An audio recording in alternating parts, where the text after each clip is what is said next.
El compromiso. Relato de relatos de Hermann Hesse.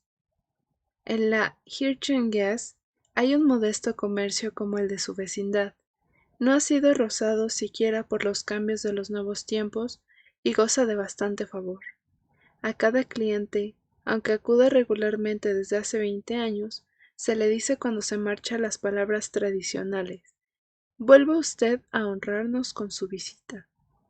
Y no faltan aquí y allá 2 o 3 viejas compradoras que piden por vara las trencillas y los cordones que necesitan, y se las sirve también por varas. La atención del público la realiza una hija del dueño que se ha quedado soltera y una empleada vendedora. El dueño mismo está en la tienda desde la mañana hasta la noche y siempre atareado, pero nunca suelta una palabra. Puede tener ahora unos 70 años. Es de baja, muy baja estatura. Tiene bonitas mejillas sonrosadas y corta barba gris, y lleva constantemente en la cabeza, tal vez calva desde hace mucho, un gorro redondo y tieso con bordado de grecas y flores de estameña. Lo llaman Andrés Ongelt y pertenece a la más vieja, genuina y respetable burguesía de la ciudad. Nadie nota nada de particular en el taciturno y pequeño comerciante. Parece el mismo desde hace décadas y ni se le ve envejecer, ni se piensa que alguna vez pudo ser más joven. Pero también Andrés Ongeld fue niño y adolescente un día, y si se le pregunta a los más ancianos, se llega a saber que en otros tiempos lo llamaban el pequeño Ongeld, y gozaba, contra su voluntad, de cierta fama. Una vez, hace quizá 35 años, vivió una aventura, que antes era muy conocida entre los habitantes de Gerbensau, aunque ahora nadie quiere contarla ni oírla más. Fue la aventura de su compromiso. Ya en la escuela, el joven Andrés era poco dado a la conversación y a la compañía. Se sentía de más en todas partes y blanco de todas las miradas, tímido y modesto lo bastante como para ceder de antemano a todo el mundo y dejar el campo libre. Tenía por los maestros un profundo respeto y por los compañeros una admiración no exenta de temor. Nunca se le veía en las calles o en las plazas de juegos, muy rara vez en la playa del río para el baño, y en invierno se encogía todo y se acoquinaba. Apenas veía que un chiquillo levantaba un puñado de nieve. En casa, en cambio, callado y dichoso, jugaba con las muñecas que dejara su hermana mayor y con la tienda de juguete en cuya balanza pesaba harina, sal y arena, y preparaba diminutos paquetes para cambiarlos luego uno por otro, vaciarlos, volver a prepararlos y pesarlos. También le agradaba ayudar a la madre en las tareas livianas de la casa.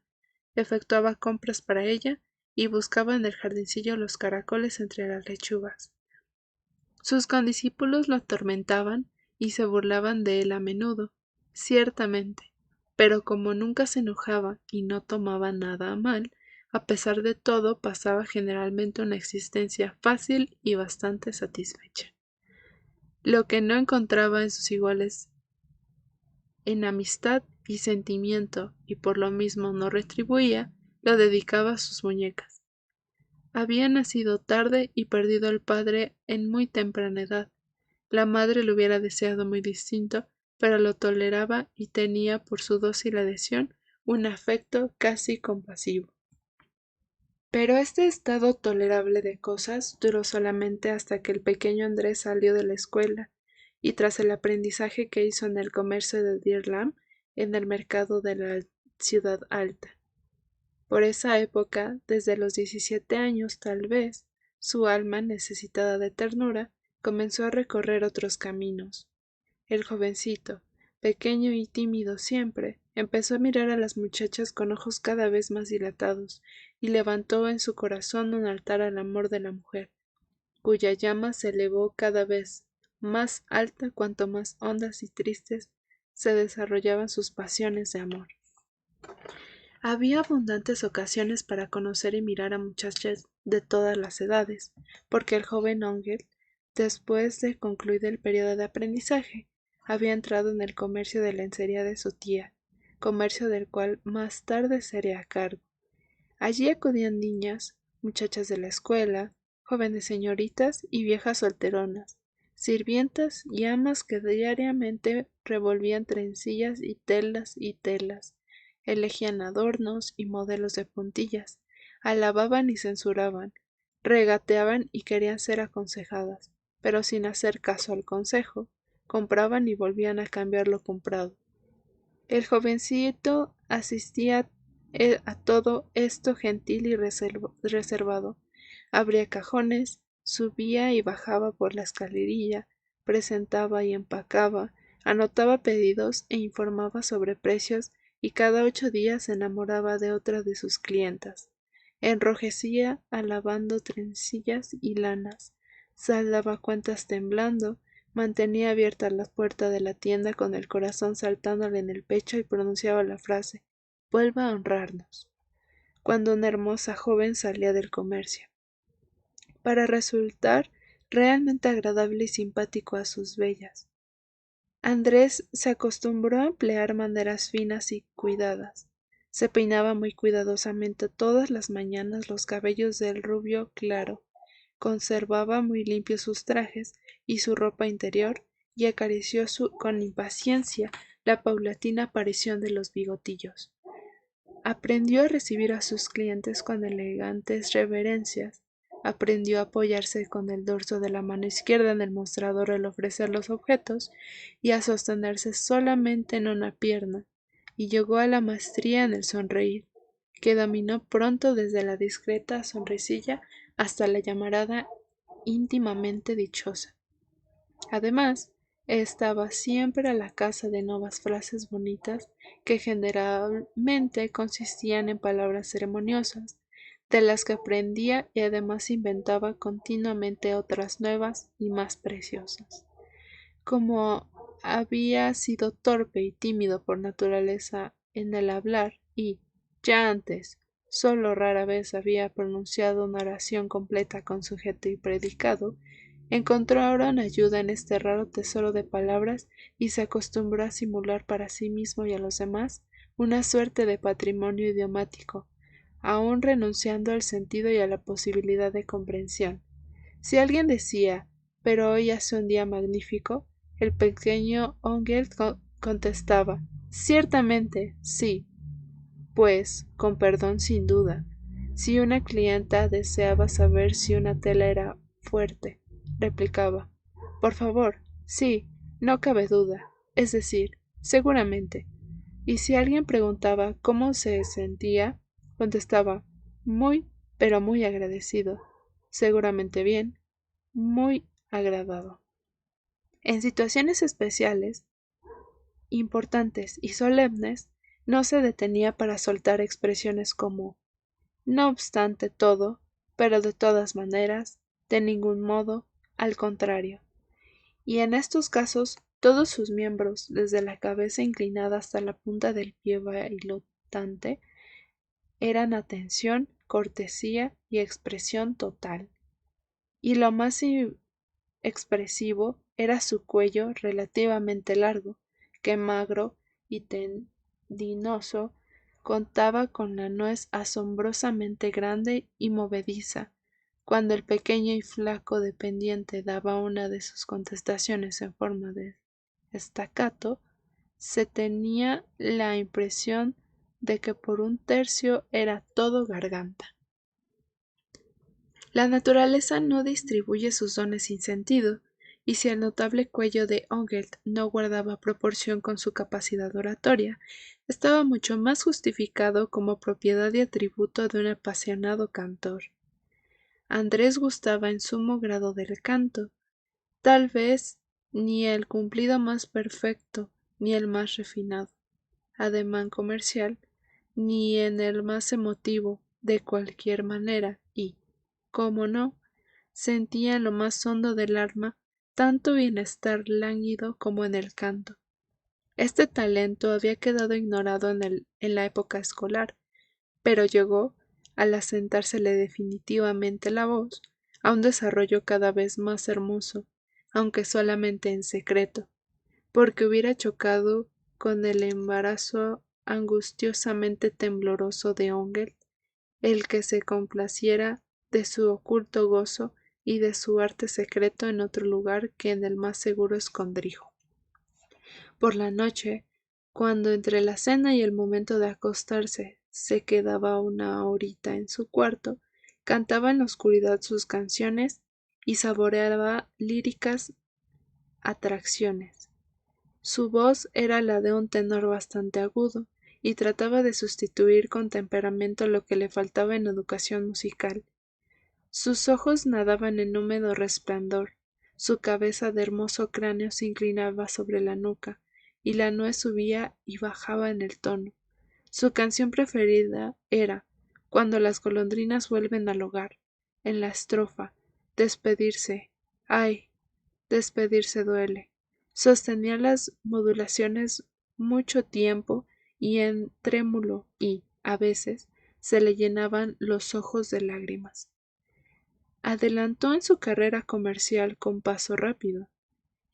Había existido el proyecto de enviarlo por algunos años más a una ciudad muy importante, pero llegó a ser tan indispensable en el comercio de su tía que ésta no quiso dejarlo partir, y como más tarde debía hacerse cargo de la tienda por herencia, su bienestar material estaba asegurado para siempre.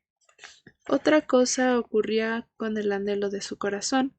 Para todas las otras muchachas de su edad, especialmente para las hermosas, a pesar de sus miradas y sus reverencias, no era más que una figura ridícula. Sucesivamente se enamoró de todas, y se hubiera aferrado a la primera que hubiese dado un solo paso a él. Pero ninguna dio ese paso, aunque él estuvo enriquecido constantemente su lenguaje con las frases más cultas y su vestimenta con los detalles más agradables. Hubo una excepción, sin embargo, pero él no la notó. La señorita Paula Kircher, llamada la Paulina de los Kircher, siempre gentil con él, y parecía tomarlo en serio. Ella no era ciertamente ni joven ni bella, más aún mayor que él en algunos años, y casi insignificantemente, pero por lo demás una muchacha activa y estimada, de una acomodada familia de artesanos. Cuando Andrés la saludaba en la calle, ella contestaba seria y cortés cuando venía a la tienda. Era amable, sencilla y modesta. Le resultaba fácil atenderla y aceptaba sus atenciones comerciales como moneda contante y sonante.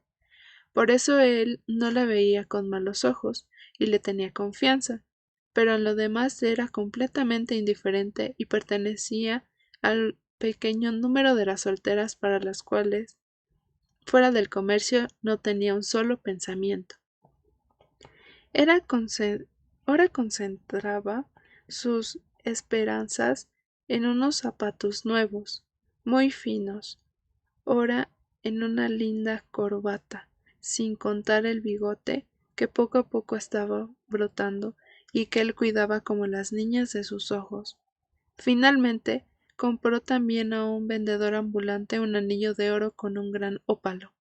Tenía entonces 26 años.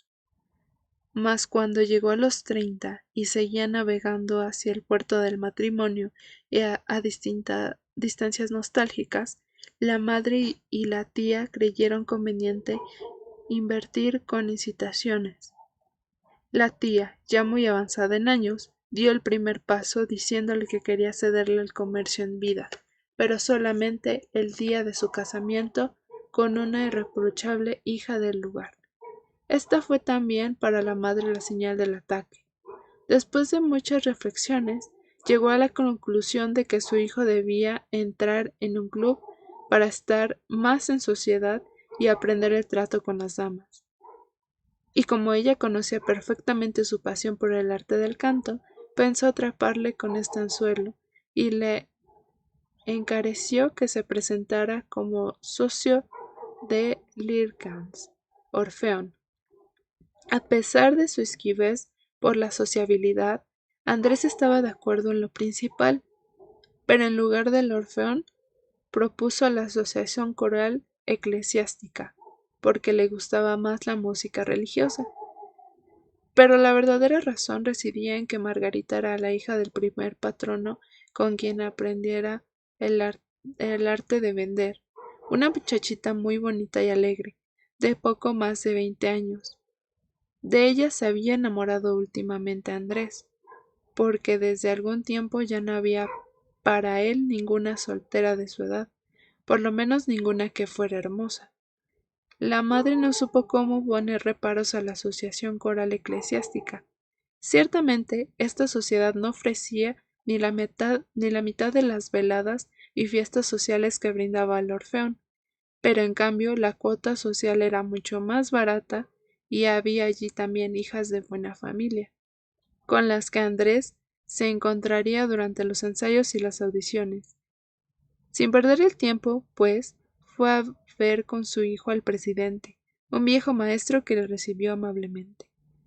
Así que, señor Ongelt, dijo el presidente, ¿usted quiere cantar con nosotros? Sí, ciertamente, por favor. ¿Ha cantado usted ya antes? Oh, sí, es decir, en cierta medida. Bien, hagamos un ensayo.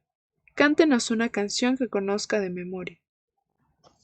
Ongelt se puso colorado como un niño y por nada del mundo quería cantar.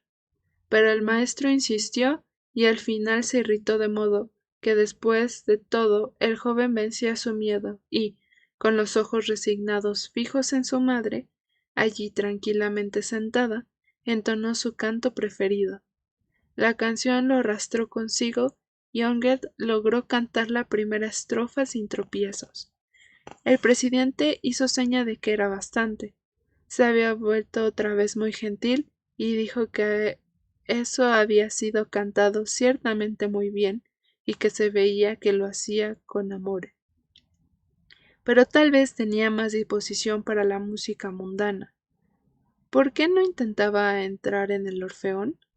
Ya estaba el señor Ongelt por tartamudear una embarazosa contestación cuando intervino en el asunto la madre. El joven cantaba realmente bien, opinaba ella, solo que había estado un poco confundido, avergonzado, y a ella le gustaría mucho que el señor presidente lo aceptara. El Orfeón era muy otra cosa y no tan fino, y ella contribuía todos los años a las colectas de la iglesia, y, en resumen, el señor debería ser gentil, por lo menos por un periodo de prueba. Luego ya se vería. El anciano trató 2 veces más de demostrar que el canto eclesiástico no era una diversión y que además los cantantes estaban apretados en demasía en el podio del órgano. Pero la influencia materna ganó al final de la batalla. Al viejo director no le había ocurrido en su vida que un hombre de más de 30 años se hubiese presentado como socio cantor y llevase consigo a la madre para apoyarlo. Por lo desacostumbrado y en realidad incómodo que le resultara este aumento al coro, la cosa le causaba íntimamente placer, y no solamente por amor a la música. Invitó a Andrés para el próximo ensayo y los despidió sonriendo. El miércoles por la noche, el pequeño Ongelt se presentó puntualmente en la escuela donde se realizaban los ensayos. Se estudiaba un canto coral para la fiesta pascual. Los cantores de ambos sexos que llegaban poco a poco saludaron al nuevo socio muy amablemente, y todos eran de un carácter muy alegre y desembarazado, que Ongelt se sintió muy contento. Margarita Dierlam estaba también ahí, y ella, a su vez, se inclinó ante el nuevo miembro con una gentil sonrisa. Seguramente oyó a veces reír con disimulo detrás de él, pero ya estaba acostumbrado a ser considerado un poco ridículo, y no se dejó impresionar. Lo que en cambio le extrañó fue la conducta reservada y seria de la Paulina de los Kircher, también allí, y que, como lo notó enseguida, pertenecía al grupo de las cantantes más apreciadas. Ella había demostrado siempre hacia él una bienhechora amistad, y ahora estaba notablemente fría y casi parecía repudiar el que hubiese penetrado ahí. Mas, ¿qué le importaba a él la Paulina de los Kircher? En el cantar, Ángel se mantuvo muy prudente. Poseía, por cierto, desde su época escolar, alguna ligera noción del solfeo, y acompañó a los demás en muchos compases con voz apagada, pero en conjunto se sintió muy poco seguro de su arte y dudó tímidamente de si alguna vez se volvería distinto. El director, a quien su embarazo divertía y conmovía, lo dispensó y, al despedirlo, aún le dijo: con el tiempo todo irá bien, si persevera usted. Pero Andrés gozó toda la noche del placer de estar cerca de Margarita y de poderla mirar a menudo. Pensó al cantar en público y después del servicio divino en el órgano, los tenores estaban justamente detrás de las muchachas, y se imaginó la alegría de poder hallarse tan cerca de la señorita Dierlam en las fiestas pascuales y en todas las ocasiones futuras, y de poderla contemplar sin miedo. Entonces recordó una vez más, para su pensar, qué poco crecido era, y que estando de pie entre los demás cantores, nada podría ver. Con gran esfuerzo y mucho balbuceo, explicó a uno de sus colegas esta amarga situación en el órgano, naturalmente sin explicar la verdadera razón de su lamentación. El colega lo tranquilizó sonriendo y le dijo que le podría ayudar oportunamente para conseguir una colocación mejor. Concluido el ensayo, todos salían corriendo, y apenas si se saludaban. Algunos caballeros acompañaban a casa a las damas, otros iban juntos a tomar un vaso de cerveza. Ongel se quedó esa noche solo en la plaza delante de la escuela oscura. Siguió con la mirada dolorida a los otros y sobre todo a Margarita, y puso cara de desengañado. En ese mismo instante pasó la Paulina de los Kircher, y cuando él se quitó el sombrero, ella le dijo: ¿Va usted a su casa? Hacemos el mismo camino y podemos ir juntos. Agradecido se le reunió y a su lado recorrió las calles húmedas y frescas de primavera sin cambiar con ella más palabras que las buenas noches. Al día siguiente llegó a la tienda Margarita Dierlam y él pudo atenderla. Tomó cada pieza de tela como si fuera seda y manejó el metro como si fuera un arco de violín. Puso sentimiento y donaire en cada pequeña atención, y en secreto esperó. Se atrevió a esperar que ella dijera alguna palabra acerca del día anterior, de la sociedad y del ensayo, y realmente ella lo hizo. Justamente en la puerta le preguntó: ¿No sabía, señor Ronkel, que también usted cantaba? ¿Hace ya mucho que canta? Y mientras él le interrumpió con el corazón sobresaltado en una serie de frases. Sí, tal vez un poco, con perdón de usted. Ella desapareció en la calle con un ligero movimiento de cabeza. ¡Qué cosa! ¡Qué cosa! Pensó para sí y tejió sueños de futuro, y hasta confundió por primera vez en su vida, al ordenarlas, las trencillas de lana y algodón con las de pura lana. Entretanto, se acercaba la época pascual, y dado que el coro de la iglesia debía cantar tanto el Viernes Santo como el domingo de Pascua, hubo varias veces ensayos en la semana. Ángel se presentaba siempre puntual y ponía toda su buena voluntad en no echar a perder nada, y todos lo trataban con benevolencia. Solamente la Paulina de los Kircher no parecía estar muy satisfecha de él, y esto le desagradaba, porque después de todo era la única dama en la que tenía cierta confianza.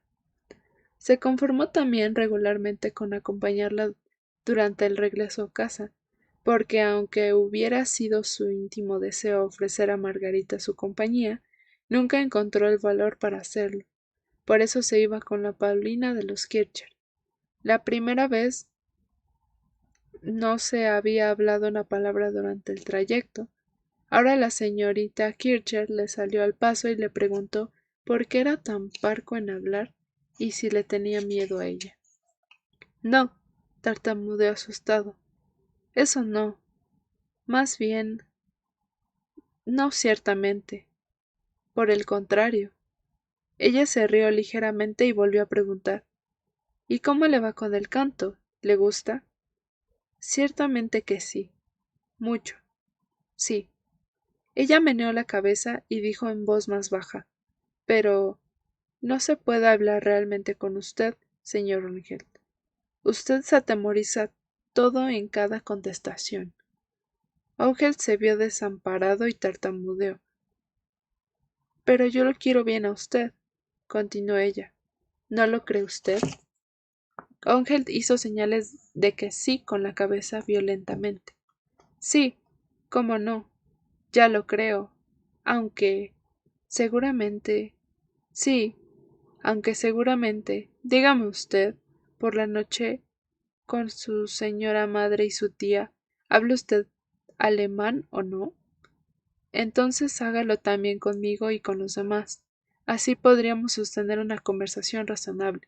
¿No quiere? Pero sí que lo quiero, ciertamente. Bien, pues, esto es sensato de su parte. Ahora puedo hablar con usted. Tendría algunas cosas que decirle. Y entonces ella habló con él como no estaba acostumbrado a oír. Le preguntó qué buscaba en el coro de la iglesia, ya que no sabía cantar y casi toda la gente era más joven que él, y si no veía que allí a veces se reían de él y otras cosas parecidas. Pero a medida que el contenido de lo que ella decía lo humillaba, más hondamente sentía la bondadosa y bien intencionada forma de aquella charla. Un poco lloroso, vaciló entre un frío rechazo y una emocionada gratitud. Estaba ya delante de la casa de los Kircher. Paula le tendió la mano y le dijo seriamente: Buenas noches, señor Onket, y no me guarde rencor. La próxima vez seguiremos conversando, ¿no? Regresó a casa trastornado, y aunque le dolía tanto el pensar en las revelaciones de la joven, ello le resultó nuevo y reconfortante, porque nadie había hablado nunca con él en forma tan amigable, seria y bien intencionada. Al regreso del siguiente ensayo, logró hablar en un alemán bastante aceptable, casi como con su madre en casa, y por ese resultado creció su valor y su confianza. A la noche siguiente llegó tan lejos que intentó hacer una confesión y hasta se sintió resuelto a medias de llamar a la señorita Dearlap por su nombre de pila, porque se prometía lo imposible con la complicidad y la ayuda de Paulina. Pero ella no lo dejó llegar donde quería. Cortó de plano su confesión y le dijo: Usted quiere casarse, ¿verdad? Es lo más sensato que puede hacer. Tiene ya edad para eso. La edad, eso sí, murmuró Ángel tristemente. Pero ella se rió y él volvió a casa desconsolado. La noche siguiente volvió a abordar el mismo tema. La Paulina de los Kircher replicó apenas que él debía saber lo que quería. Lo único cierto era que el papel que representaba en la sociedad coral no podía servirle de nada, porque las jóvenes, en resumidas cuentas, cargaban con cualquier cosa en un enamorado menos la ridiculez.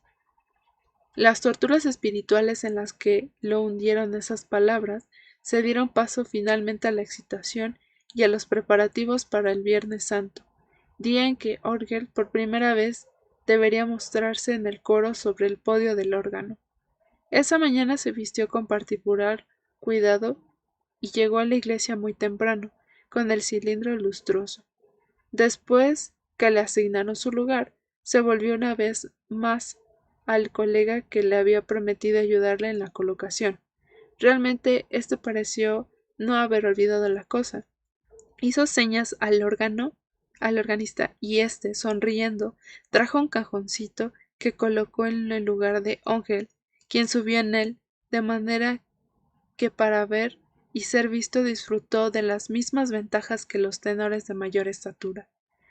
Solamente que el estar así cansado y peligroso, debió, pues, mantenerse en equilibrio y transpiró bastante al pensar que podía caerse y precipitarse con las piernas quebradas entre las muchachas colocadas en el parapeto, porque la parte delantera del órgano se inclinaba en estrechas y altas terrazas hacia la nave de la iglesia.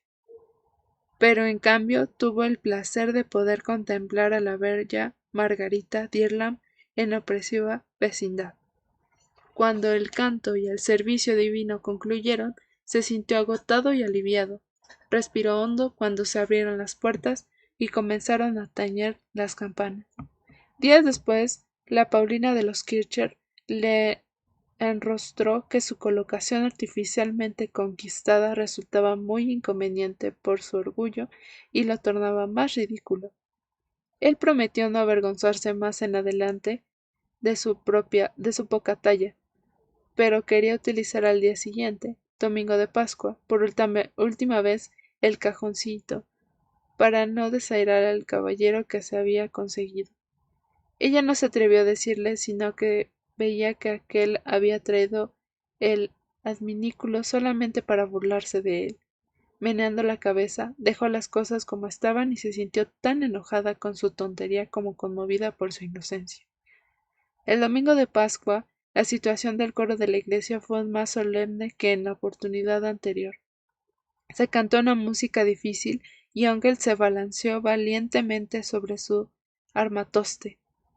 Hacia el final del canto, sin embargo, advirtió con horror que su lugarcito estratégico comenzaba a vacilar bajo sus pies y a perder firmeza. Nada pudo hacer sino estarse quieto y evitar en lo posible la caída sobre la terraza. Lo logró, y en lugar de escándalo y desgracia, ocurrió solamente que el tenor Ángel, con leve crujido, fue abreviándose lentamente y desapareció de la vista, hundiéndose con una cara llena de angustia.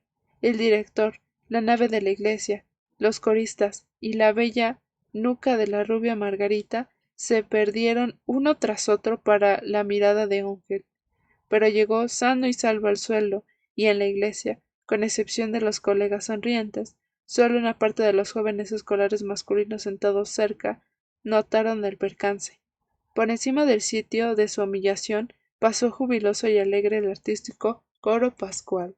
Cuando al final del servicio y del canto la gente abandonó la iglesia, los asociados se quedaron todavía en la tribuna para cambiar unas palabras, porque a la mañana siguiente, el lunes de Pascua, como todos los años, se realizaría una alegre excursión social. En este acto, Andrés Ángel había depositado desde el principio grandes esperanzas. Hasta tuvo ahora el valor de preguntar a la señorita Dierlam si pensaba hacer de la partida y la pregunta salió a sus labios sin excesiva dificultad. Sí, a buen seguro iré con los demás, contestó la bonita muchacha muy tranquila, y aún agregó, a propósito, ¿se hizo daño usted antes? Y con la pregunta soltó la contenida carcajada. Sin esperar contestación, se marchó corriendo. En el mismo instante, Paulina miró hacia él con ojos llenos de compasión y muy serios, y la confusión de Olget aumentó aún más. Su valor, fugazmente encendido, se desvaneció con no menos rapidez, y si yo hubiese hablado antes con la madre acerca de la excursión, y ella insistido en incitarlo, se hubiera retirado con el mayor placer del paseo, de la sociedad y de su mundo de esperanzas. El lunes de Pascua fue un día azul y lleno de sol, y alrededor de las 2 de la tarde casi todos los miembros de la asociación coral, con algunos invitados y parientes, se reunieron en la parte alta de la ciudad, en la avenida de Alerces. Olgel llevó consigo a la madre. Le había confesado la noche antes que estaba enamorado de Margarita y no acariciaba ciertamente muchas esperanzas, pero que confiaba todavía un poco en la ayuda de ella y en la tarde de paseo. Aunque ella deseaba para su pequeño lo mejor, le parecía sin embargo que Margarita era demasiado joven y hermosa para él.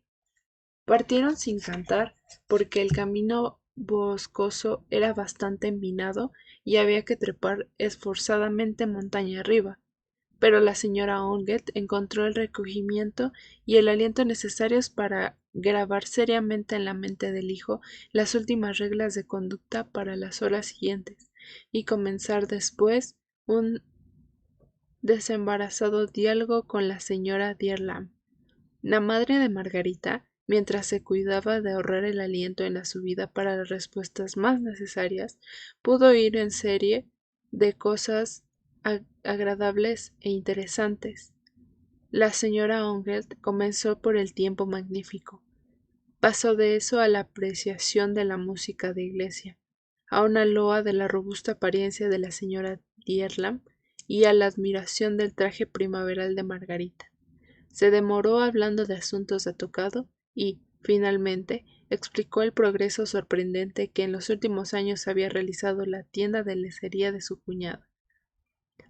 Ante todo eso, la señora Dearlam no pudo hacer otra cosa que recordar con alabanzas al joven Ongelt, que demostraba tan buen gusto y buenas aptitudes comerciales, lo que su esposo había observado y reconocido ya muchos años atrás durante el aprendizaje de Andrés.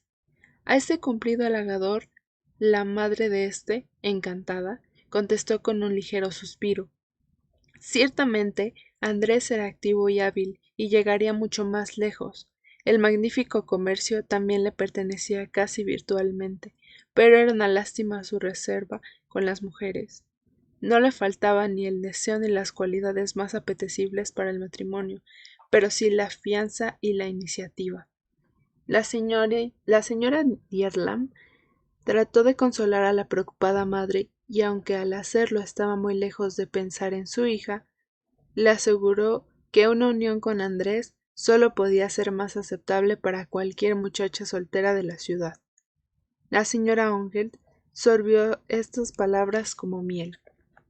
Entretanto, Margarita, con otros jóvenes de la sociedad, se había adelantado mucho, y a este grupo reducido de los más jóvenes y alegres se unió también él, aunque le costaba enormemente seguir a los demás con sus cortas piernas. Todos fueron otra vez excepcionalmente amables con él, porque para estos muchachos divertidos el angustiado pequeño, con sus ojos derretidos de amor, era una preciosa víctima. También la bella Margarita colaboraba y fue arrastrando al pretendiente cada vez más a la conversación, con aparente seriedad, de tal modo que él hirvió de dichosa excitación y de partes de la oración tragadas a conciencia. Pero el placer no duró mucho. Poco a poco el pobre diablo advirtió, sin embargo, que a sus espaldas se reían de él, y aunque solía conformarse, se sintió hombre acabado y dejó que sus esperanzas se derrumbaran. Pero exteriormente trató de no dejar que notaran nada en lo posible. El desenfreno de los jóvenes fue creciendo de minuto en minuto, y él se rió con esfuerzo, tanto más fuerte, cuanto más claramente comprendió que todas las mofas y las alusiones le estaban dirigidas. Por último, el más atrevido de los muchachos, un ayudante de farmacia, largo como un árbol, puso fin a las bromas con algo realmente grosero. Pasaban justamente delante de una hermosa y vieja encina, y el farmacéutico intentó alcanzar con las manos la rama más baja del altísimo árbol. Se irguió y saltó varias veces en alto, pero no logró nada, y los espectadores que lo rodeaban en semicírculo comenzaron a reírse de él. Tuvo entonces el joven la ocurrencia de rehabilitarse con un chiste y colocar a otro en su ridícula situación. Aferró de pronto al pequeño Ongel por la cintura, lo levantó y lo invitó a tomarse de la rama y a colgarse de ella. El pobre sorprendido estaba indignado, y no hubiera aceptado, seguramente, si en su vacilante postura no hubiese tenido miedo de caer. Por eso se prendió de la rama y clavó las manos en ella. Mas apenas el que lo sostenía se dio cuenta, lo soltó y Ongel quedó colgado entre las carcajadas de los jóvenes, muy en alto, desamparado, pataleando y lanzando gritos de enojo. —¡Bájenme! —gritaba violento. —Bájenme enseguida, señor. Su voz se ahogó, se sintió aniquilado totalmente y expuesto a perpetua infamia, pero el farmacéutico dijo que era necesario recatarse y todos aplaudieron jubilosos. —Tiene que pagar un rescate —exclamó también Margarita Dearlam. —Sí, sí —contestó Onglet gritando—, pero pronto. Su torturador dijo todavía un discursillo en el que recordó que aunque el señor Onglet era miembro de la asociación coral de la iglesia desde hace 3 semanas atrás, nadie le había oído cantar, y que ahora no sería liberado de su alta y peligrosa situación si antes no cantaba una canción para los presentes. Apenas el farmacéutico concluyó de hablar, Andrés comenzó a cantar, porque sentía que las fuerzas lo abandonaban. Casi sollozando comenzó. ¿Recuerdas todavía la hora? Ya aún no había terminado con la primera estrofa, cuando tuvo que soltar la rama y se precipitó gritando. Todos se asustaron, y de haberse roto una pierna, seguramente hubieran merecido la compasión de los arrepentidos. Pero él se levantó pálido, pero indemne. Buscó el sombrero a su lado en el musgo, se lo puso con cuidado y en silencio se marchó de allí por el mismo camino por el cual habían llegado. Detrás de la primera curva, se sentó en el borde del camino y trató de recobrarse. Allí lo encontró el farmacéutico, quien se había deslizado detrás de él lleno de remordimiento. Le pidió disculpas sin obtener contestación. Lo lamento mucho, de verdad, dijo una vez más, implorante. No tuve ciertamente mala intención. Perdóneme usted, por favor, y vuelva con nosotros. Está bien, contestó Onglet y se despidió. El otro se alejó poco satisfecho. Algo más tarde fueron llegando lentamente el resto de los excursionistas, con los mayores y las dos madres. Olgel se acercó a su madre y le dijo: Quiero regresar a casa. ¿A casa? ¿Pero por qué? ¿Ocurrió algo? No, pero no vale la pena. Ahora lo sé perfectamente. ¿Cómo? ¿Recibiste calabazas? No, pero lo sé. Ella le interrumpió y lo arrastró consigo. Ahora nada de bromas. Vienes conmigo y todo irá bien. Cuando tomemos café, te colocaré al lado de Margarita. Ten cuidado. Ongelt meneó la cabeza afligido, pero obedeció y acompañó a su madre. La Paulina de los Kircher intentó comenzar con él una conversación y tuvo que renunciar, porque él miraba delante de sí, fijo y callado, y tenía una cara excitada y amargada, como nadie le vio nunca.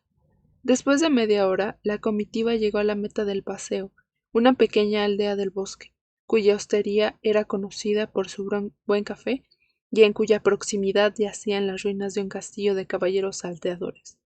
En el jardín, dos jóvenes que habían llegado mucho antes estaban entregados a vivaces juegos. De la casa se trajeron mesas. La juventud llevó sillas y bancos.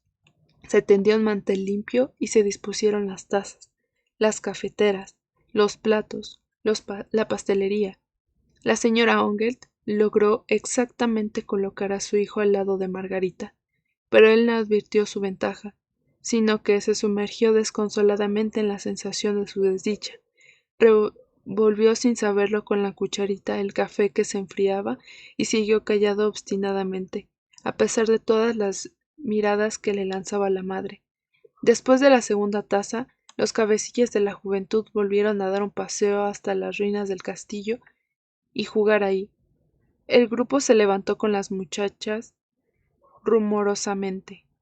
También Margarita Dierlam se puso de pie y al hacerlo entregó a Onget, que se había callado y aplastado, su bonita cartera bordada de cuentecillas, con estas palabras: Por favor, guárdemela, señor Onget. Vamos a jugar.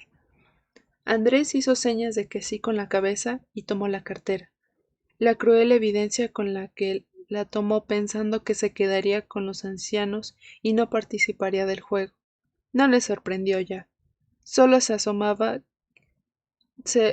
le asombraba que no le hubiesen notado todo desde el comienzo.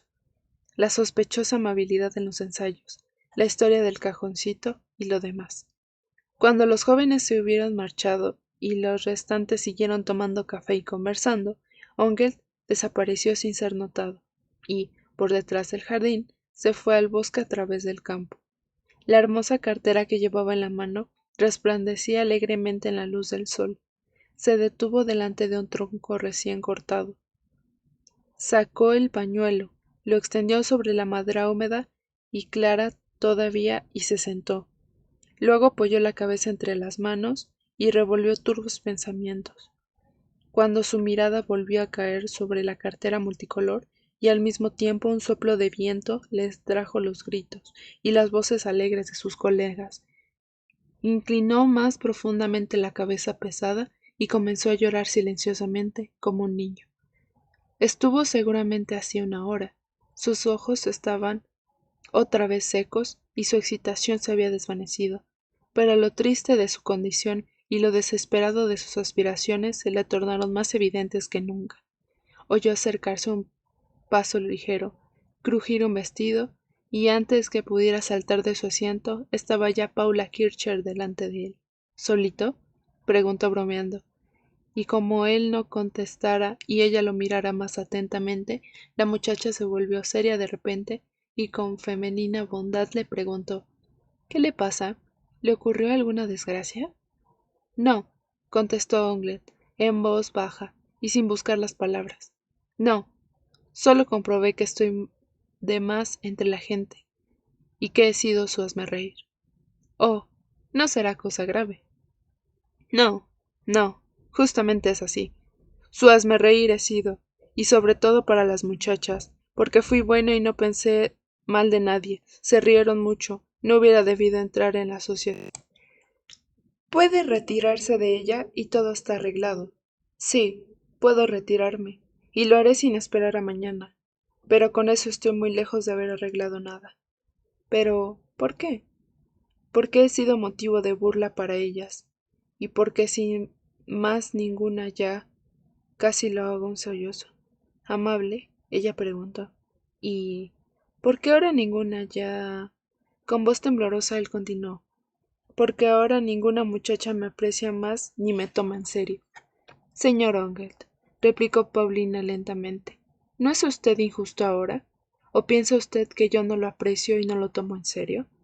Sí, eso sí, ya lo cree usted que me aprecia, pero no es eso. ¿No? ¿Y qué entonces? Dios mío, de eso no debería hablar siquiera, pero me vuelvo loco si pienso que todos los demás tienen más suerte y que yo también soy un hombre, ¿no? Pero conmigo, ninguna quiere casarse. Hubo una pausa un poco más larga. Luego Paulina volvió a la carga. Bien, ¿preguntó usted ya a una y a otra si lo quieren o no? Tanto como preguntar, no, eso no. ¿Y para qué? Ya sé de antemano que ninguna me quiere. Usted, pues, quiere que las muchachas se le acerquen y le digan: «Ay, señor Onge, perdone usted, pero yo deseo tanto que usted se case conmigo». Oh, para eso tendrá que esperar mucho, seguramente. Lo sé, suspiró Andrés. Ya sabe usted cómo pienso, señorita Paulina. Si supiera que una sola piensa en serio en mí y puede quererme un poco, entonces tal vez usted sería tan gentil y le sonreiría o le haría una seña con el dedo. Dios mío, usted es. Y dicho eso, ella se marchó corriendo, pero no con risas, sino con lágrimas en los ojos. Aunque él no podía verlo, pero había notado algo en la voz y en la fuga de ella. Por eso corrió a su alcance, y cuando estuvo a su lado, y ninguno de los dos encontraba las palabras, se abrazaron de pronto y se dieron un beso. Así se comprometió el pequeño Onget. Cuando regresó al jardín de la hostería con su novia, avergonzado pero valiente y del brazo, todos estaban parados para regresar y solo esperándolos a ellos. En el alboroto general ante la sorpresa y la incredulidad manifestada con movimientos de la cabeza, entre los votos de todos, la bella Margarita se acercó a Onget y le preguntó: «Oh, ¿dónde deja usted mi cartera?» Consternado, el prometido volvió corriendo al bosque y Paulina se lanzó tras él. En el lugar donde él estuviera sentado tanto tiempo y llorara, estaba la cartera resplandeciente entre las hojas amarillentas. La novia le dijo: «Qué bien haber vuelto hasta aquí. Habías dejado sobre el tronco tu pañuelo».